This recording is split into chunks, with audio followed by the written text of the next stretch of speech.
There are some games that linger in the minds of fans and players alike. These kind of games can haunt a team to its core, and these demons are nearly impossible to exorcise. I'm joined by cursing experts, Dom and Jenny, who help us find out games that haunt teams longer after they finish the game.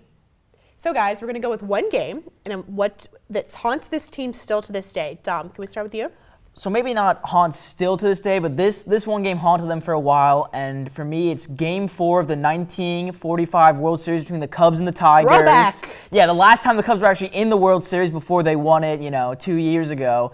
Last year, sorry. You're good. And so very rarely does a game not only hurt your chance of winning a championship, because the Cubs were up 2-1. Had they win this game, they'll go up 3-1, very likely to win it. But this is also the infamous start of the curse of the Billy Goat.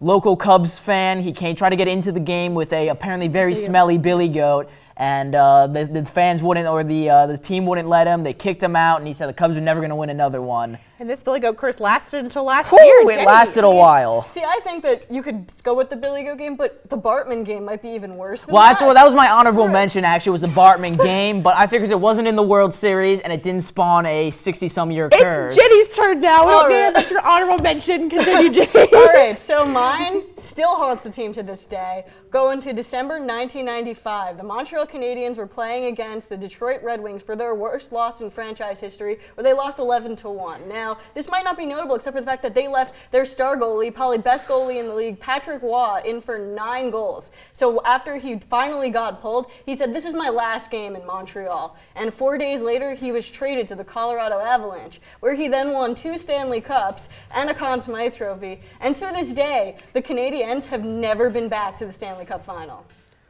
Wow, what do you think about that, Dom? That is pretty brutal. Yeah, I will say that is a rough one, but I think just, playoff game, you lose the World Series, your team gets cursed, or your own fan reaches over the line and grabs the ball. The curse has been broken now. That is fair. That still haunts the team. I'm going to go with Super Bowl 50. I know I'm not supposed to share my opinion, but I'm going with Super Bowl 50. The Panthers and the Broncos, and it still is haunting the team this year.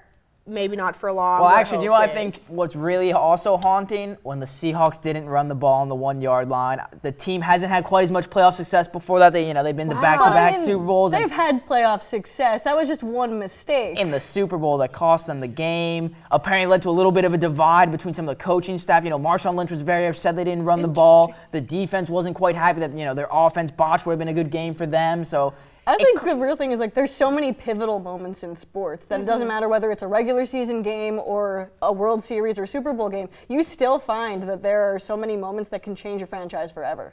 Guys, I think we could go on about this all day. There are games over and over that could haunt many teams. But thank you guys for joining me.